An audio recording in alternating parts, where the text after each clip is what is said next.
अस्सलाम वालेकुम वरहमतुल्लाहि वबरकातुहू। हम सब सुनते रहते हैं कि ये दुनिया एक मुसाफिर खाना है।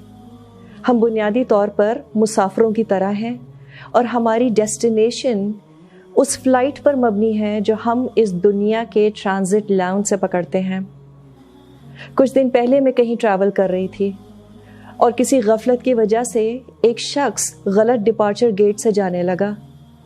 उसने अपना टिकट चेक किया और महसूस किया कि फ़्लाइट स्टाफ की तरफ से कोई मिस्टेक हो गई है। मैं सोच रही थी कि हमें हर वक्त कितना विजिलेंट रहने की ज़रूरत है।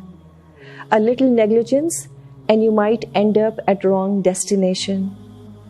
हम अपनी ज़िंदगी के सफ़र की तैयारी के बारे में भी बहुत बात करते हैं और किसी भी सफ़र की तैयारी का आगाज़ अपने बैग में सही चीज़ें रखने से शुरू होता है।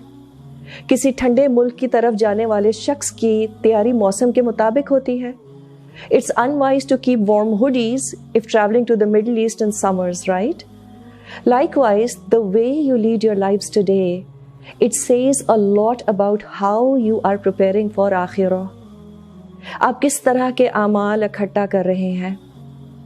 But another important aspect of traveler is the things he leaves behind, the arrangements he makes for his loved ones to be comfortable after they are gone।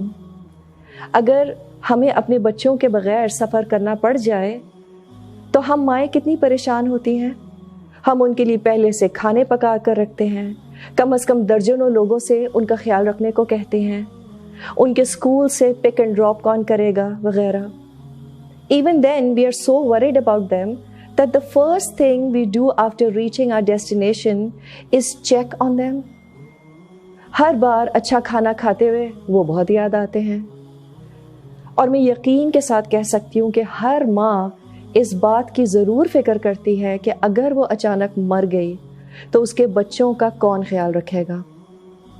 But how many of us are seriously working towards making arrangements for meeting them again in the next world? हम में से कितनों को ये वाकई फ़िक्र होती है कि क्या वो सही फ़्लाइट पकड़ने के काबिल हैं भी कि नहीं।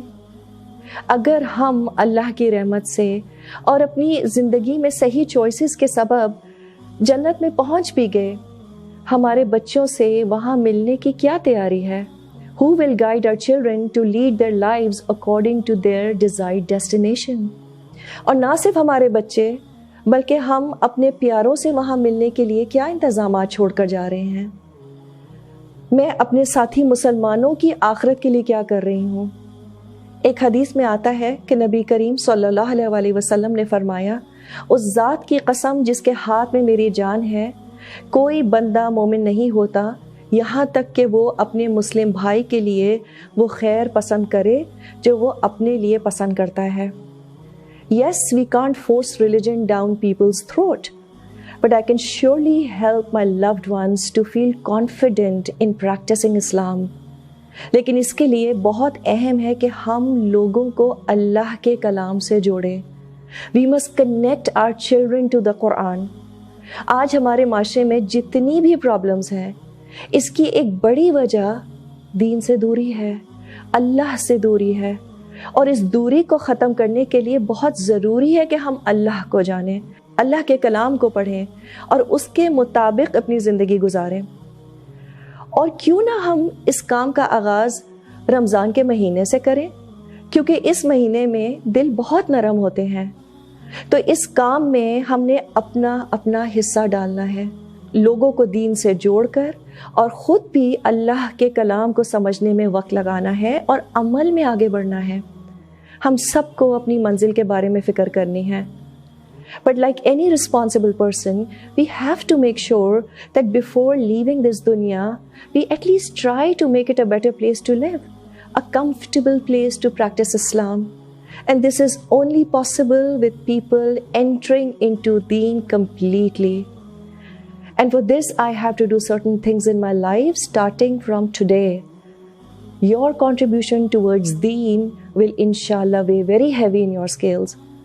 हम माएँ अक्सर अपने बच्चों को अजीम डॉक्टर, ज़बरदस्त बीवियाँ या शौहर बनना इन्विजन करते हैं। बहुत अच्छी बात है। But along with that, there's another very powerful envisioning required. and that is to be happily together in the hereafter.